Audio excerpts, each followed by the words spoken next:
Uh. Yeah. Uh. Yeah. Uh. Graça e paz, povo de Deus, sejam todos mais uma vez bem-vindos aqui no Teolosofando. Estamos construindo juntos o caminho para o conhecimento. O tema da nossa série atual é a Bíblia que eu leio.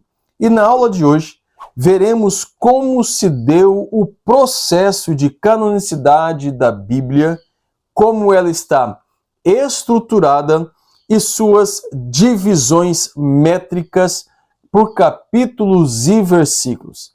Tome contigo seu material de apoio e vamos juntos nessa jornada. E para que todo este conhecimento esteja bem estruturado em nossa mente, vamos começar compreendendo a origem e o desenvolvimento do cânon. Primeiramente, traçar uma definição etimológica do conceito da palavra cânon e, posteriormente, a definição teológica. E eu lhe convido a observar a tela de transição e anotar aí no seu material de apoio este conceito que Carson Moore Morse vai trazer a nós. Ele diz sobre o cânon, da definição etimológica da palavra cânon.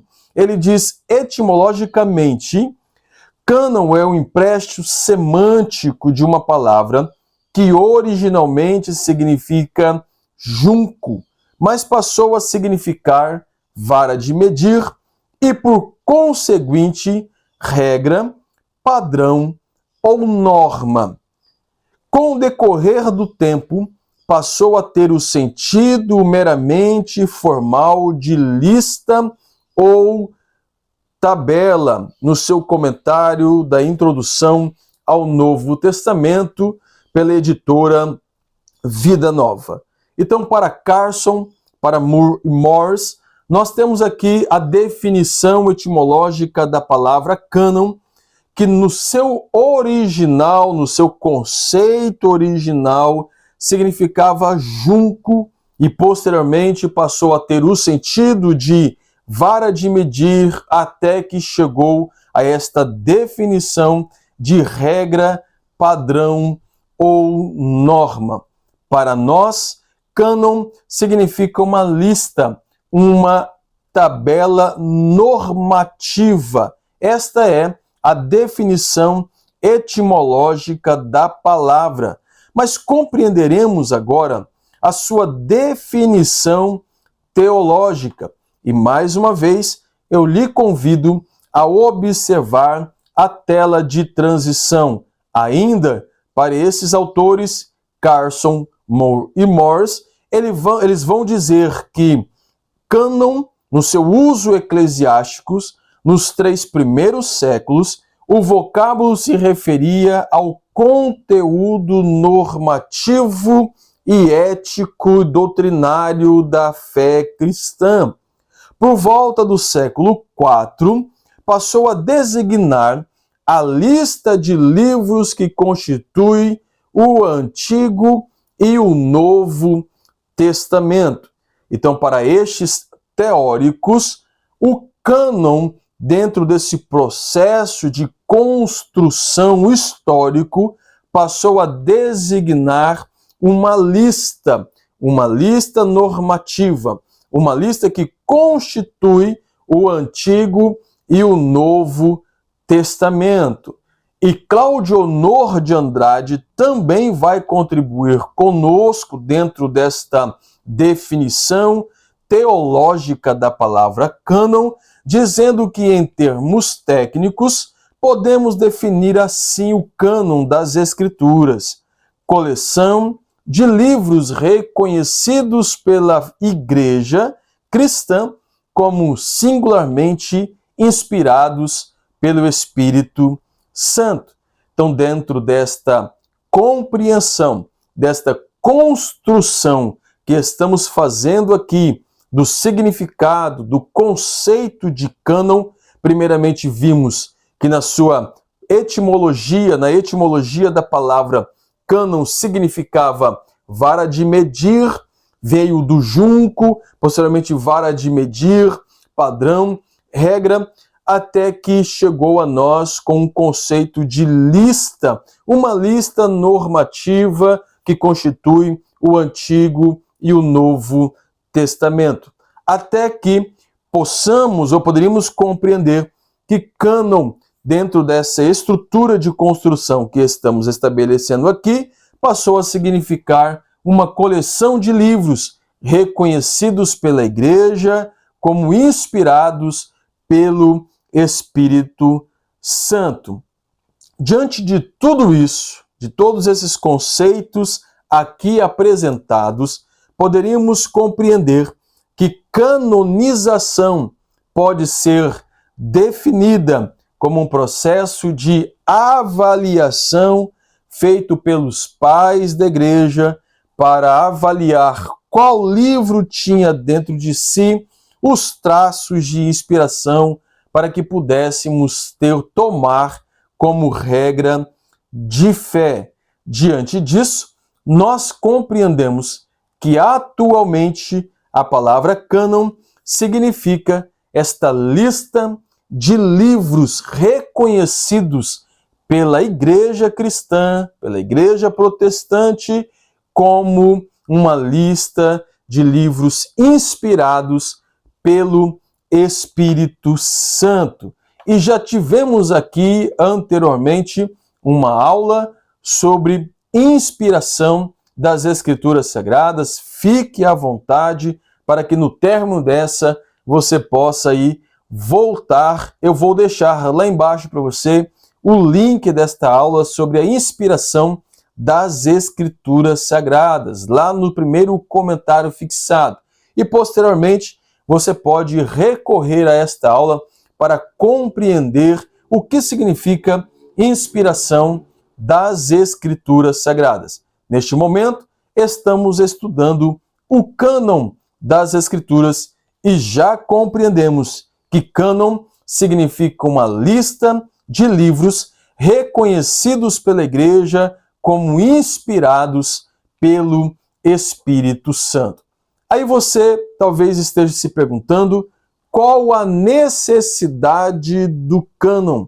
Bem, poderíamos aqui citar um dos fatores que motivaram o cânon ou o surgimento do cânon foi, dentro daquele contexto, o surgimento de falsos escritos que clamavam para si serem inspirados, fazendo-se então necessário separar o joio do trigo e indicar quais eram os livros inspirados por Deus e que deveriam ser adotados pela Igreja como regra de fé e quais deveriam ser rejeitados. Mais uma vez, eu lhe convido a observar conosco a transição que nos diz naquele contexto havia muitos livros que rogavam para si o título de inspirados. Por isso, a necessidade de um estudo criterioso para identificar os que eram genuinamente inspirados pelo Espírito Santo. Dentro desse processo histórico de canonização das Escrituras Sagradas, nós tivemos vários concílios. Concílios era reunião de líderes da igreja primitiva a fim de debaterem conteúdos teológicos, principalmente combater as heresias. A igreja ou os concílios tinham o intuito de discutir teologia e também combater as heresias que estavam surgindo naquele momento. Sobre o cânon do Antigo Testamento, nós temos dentro da história o Concílio de Jâmina, entre os anos 90 e 100 depois, já na nossa era, depois de Cristo, quando os rabinos judeus se viram na necessidade de observar melhor como os livros que naquele contexto já eram usados em suas liturgias deveriam ser estudados dentro da religião judaica. Concílio de Jâmina e, posteriormente, vários concílios nós tivemos, como o concílio de Niceia, até chegar no terceiro concílio de Cartago, em 397 depois de Cristo. Mas vale a pena dizer a vocês que a igreja não conferiu autoridade ao cânon sagrado. A igreja apenas reconheceu sua autenticidade, sua inspiração e sua autoridade. Para a igreja, o mesmo Deus que inspirou e guiou os hagiógrafos, que eram os autores sagrados, na produção dos textos, também guiou os líderes da igreja no reconhecimento do cânon.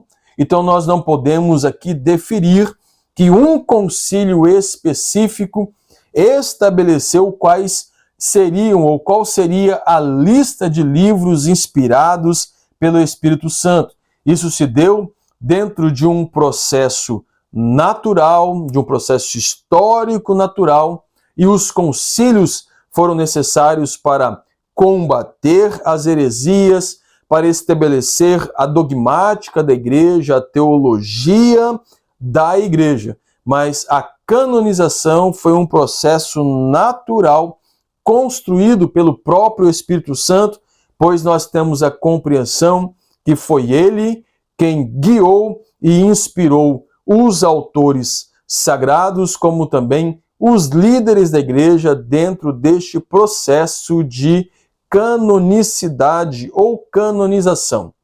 Herman Van Vink, um neocalvinista do século XVIII, ele vai contribuir conosco da seguinte forma: acompanhe. O cânon não foi formado por algum decreto, como alguns dizem, por um ato de seres humanos, mas pouco a pouco por Deus, o diretor das mentes e do tempo. Então, para Bavinck, e esta é a compreensão da igreja, a canonização foi um processo histórico, um processo natural, construído pelo próprio Deus, pelo próprio Espírito Santo, que inspirou tanto os autores como os líderes da igreja nesse processo. John MacArthur, no seu Manual Bíblico pela Thomas Nelson, também contribui.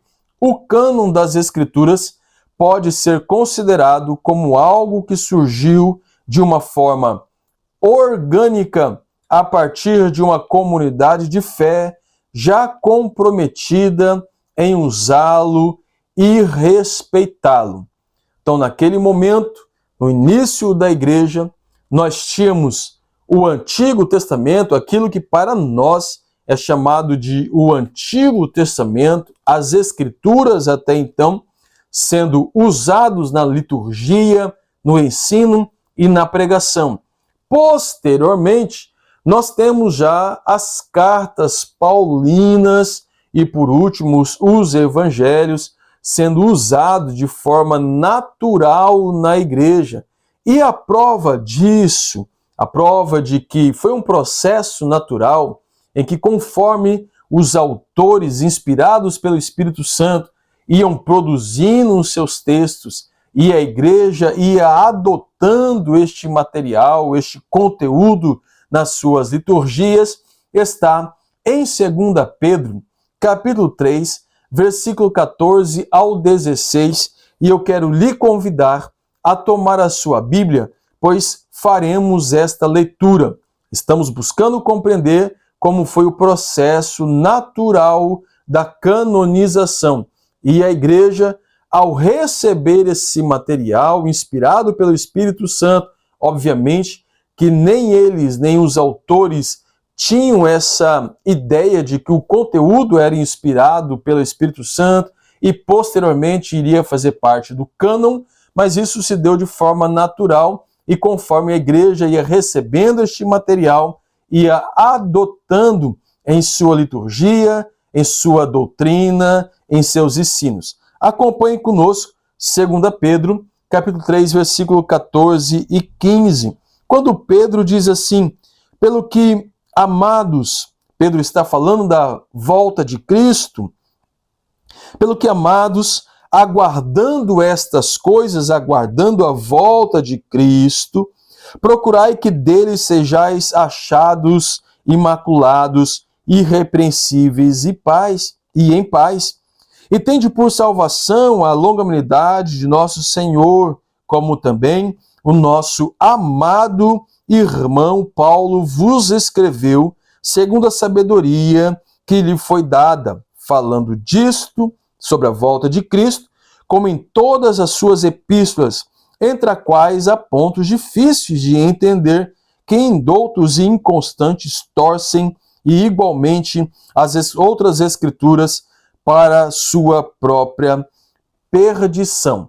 Então nós observamos aqui, na compreensão de Pedro, que o texto de Paulo que estava sendo usado já naquele contexto doutrinário da igreja era um texto difícil de compreender e que os indoutos estavam distorcendo, portanto surgindo já as primeiras heresias na igreja. Então foi um processo natural essa canonicidade ou a canonização das Escrituras Sagradas, e nenhum concílio, como já vimos aqui na contribuição de Bavinck, nenhum concílio foi responsável por outorgar autoridade às Escrituras Sagradas. Agora que nós já compreendemos como foi o processo de canonização das Escrituras, vamos compreender a sua estrutura, a estrutura da Bíblia Sagrada.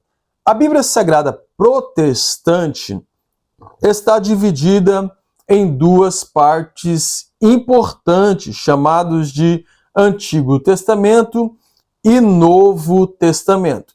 O Antigo Testamento, ele é o maior volume, contém 39 livros, enquanto o Novo Testamento, no total de 27. Ao todo, nós temos 66 livros que são reconhecidos pela Igreja como inspirados pelo Espírito Santo. Toda esta construção se deu aproximadamente em 1500 anos de produção, desde o primeiro livro escrito até o fechamento do cânon, 1500 anos. 40 autores diferentes, isso mesmo, 40 autores diferentes de diversas ocupações, desde boiadeiro até o mais letrado dos homens, idades e estilos literários. 3 continentes diferentes, Europa, a Ásia e a África. E 3 idiomas também, como já tivemos uma aula aqui, hebraico, o aramaico como línguas semíticas e o grego koiné como uma língua indo-europeia do Mediterrâneo. Todo esse processo de construção passou por 5 grandes impérios: egípcio, assírio, babilônico, medo-persa, grego e romano. 7 dispensações, iniciando por a dispensação adâmica, ou também chamada de dispensação da inocência, lá no Jardim do Éden, a consciência por volta de 1650 a.C., quando se deu a expulsão do homem do jardim até o dilúvio, o governo humano após o dilúvio até Abraão, a promessa, o período patriarcal de Abraão até Moisés, a lei de Moisés a Jesus Cristo e a graça de Jesus Cristo até os dias atuais, e aguardamos a dispensação milenial que se dará no futuro. Então, esta é a estrutura de toda a Bíblia, de todo esse conteúdo canônico que temos à nossa disposição. Agora que nós já compreendemos como se deu o processo de canonização, que foi um processo natural e histórico, como vimos também lá no início da nossa aula, o significado etimológico da palavra cânon e posteriormente o significado teológico, como a Bíblia está estruturada, Antigo e Novo Testamento, agora veremos a sua estrutura. Primeiramente, a estrutura do Antigo Testamento, suas divisões literárias. E é importante mencionar para vocês que a Bíblia ela não está estruturada em ordem cronológica, e sim em divisão literária. E como está organizada essa divisão literária, então? Acompanhe conosco na transição. Primeiramente, nós temos a divisão estruturada chamada de lei ou Pentateuco, que vai de Gênesis a Deuteronômio. Posteriormente, temos os livros históricos, que inicia em Josué e vai até Ester.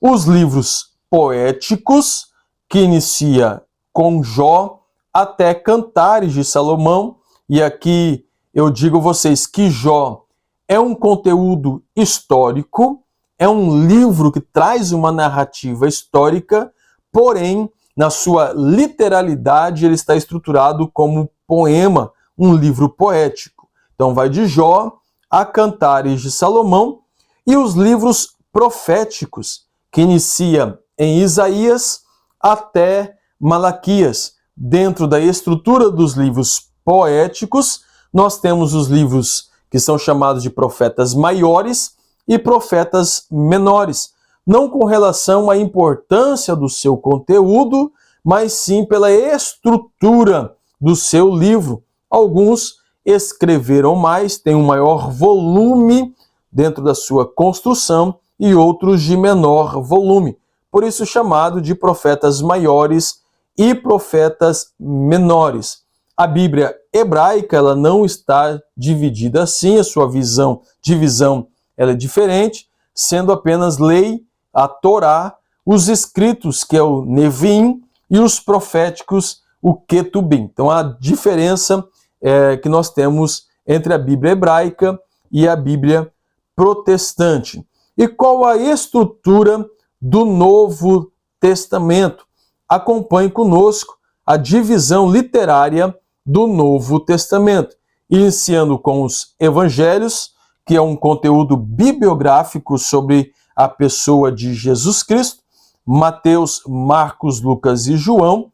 Nós temos o livro histórico, Atos dos Apóstolos, as cartas ou as epístolas, que são as cartas paulinas e as epístolas universais, começando por Romanos até Judas, e um livro de revelação, que é o Apocalipse.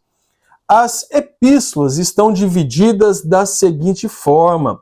A primeira seção, as 13 primeiras epístolas, são as epístolas paulinas, que começa com Romanos e vai até 2 Tessalonicenses.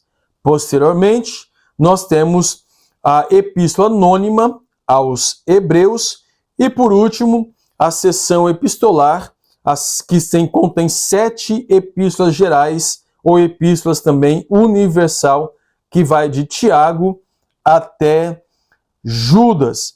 Vale a pena recapitular que essa estrutura não está organizada de forma cronológica, tá bom?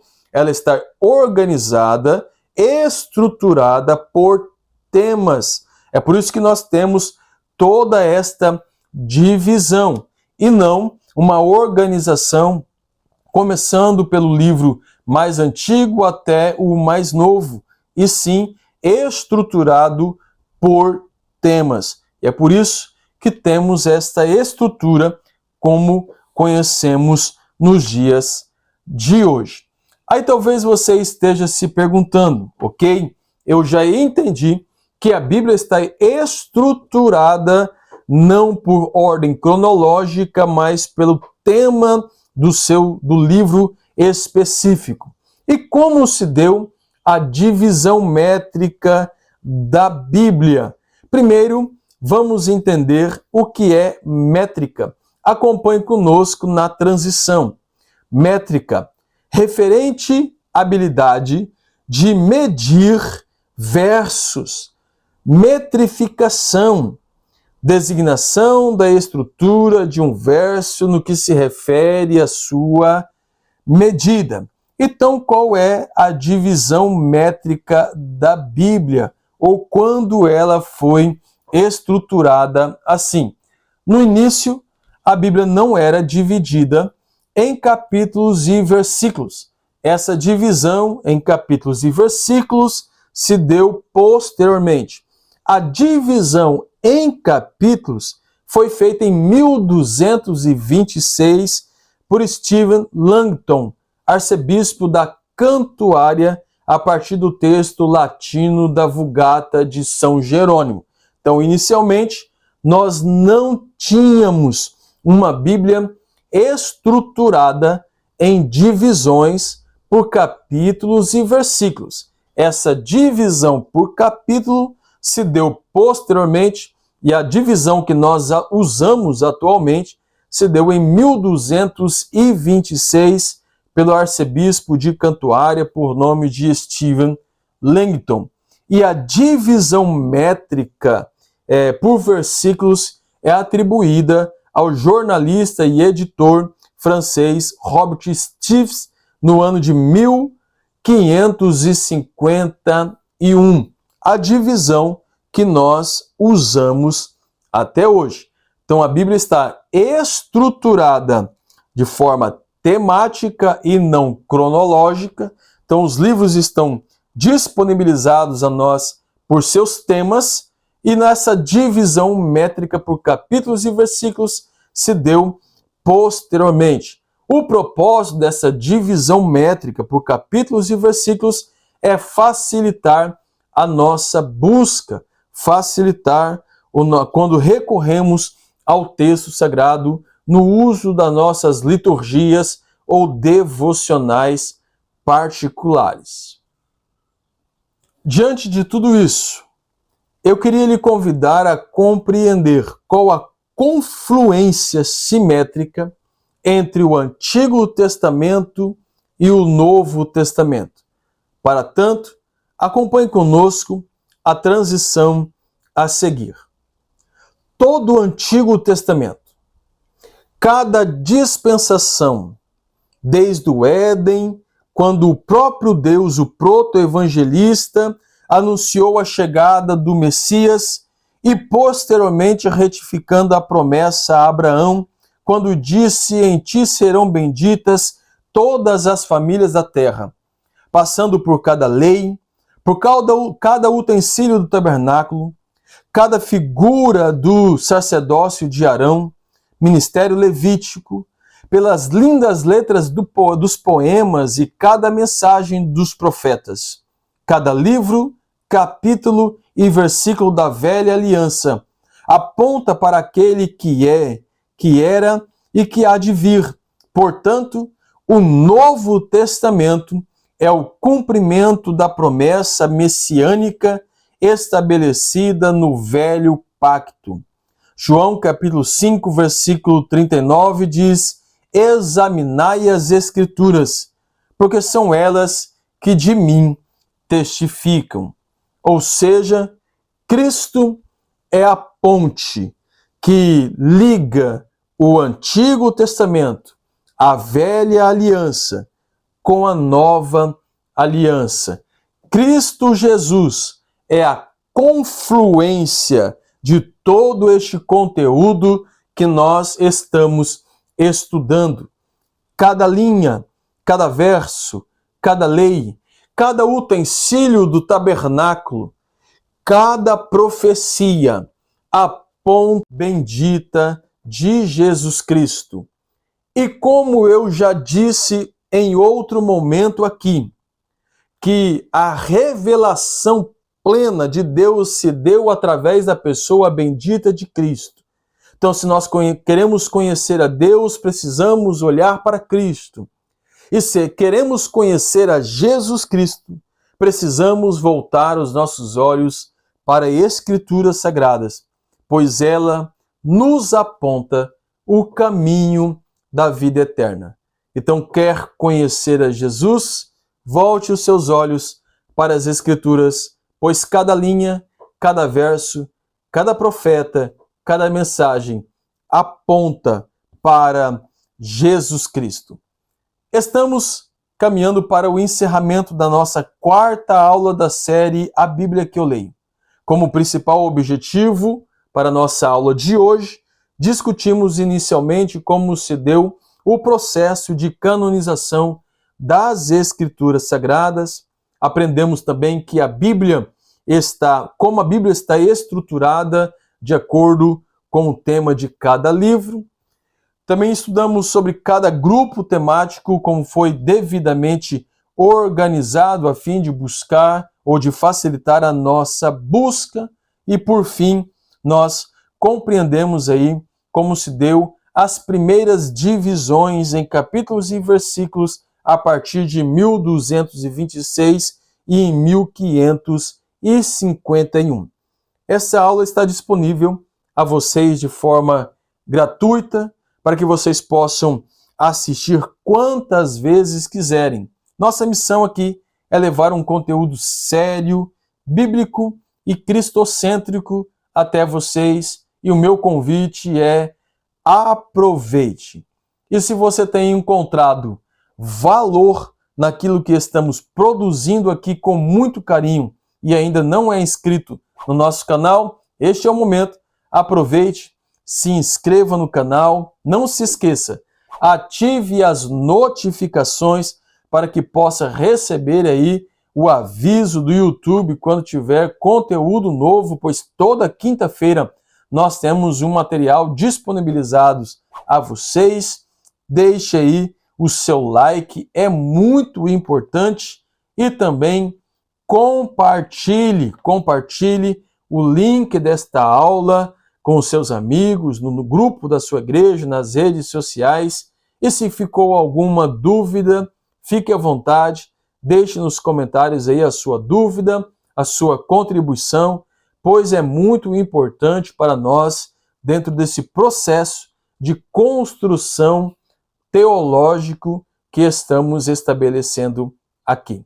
Que Deus em Cristo Jesus vos abençoe. Eu espero que você tenha gostado dessa aula, a canonização das Escrituras, sua estrutura e suas divisões. Eu lhe espero na próxima quinta-feira. Um grande abraço e até lá.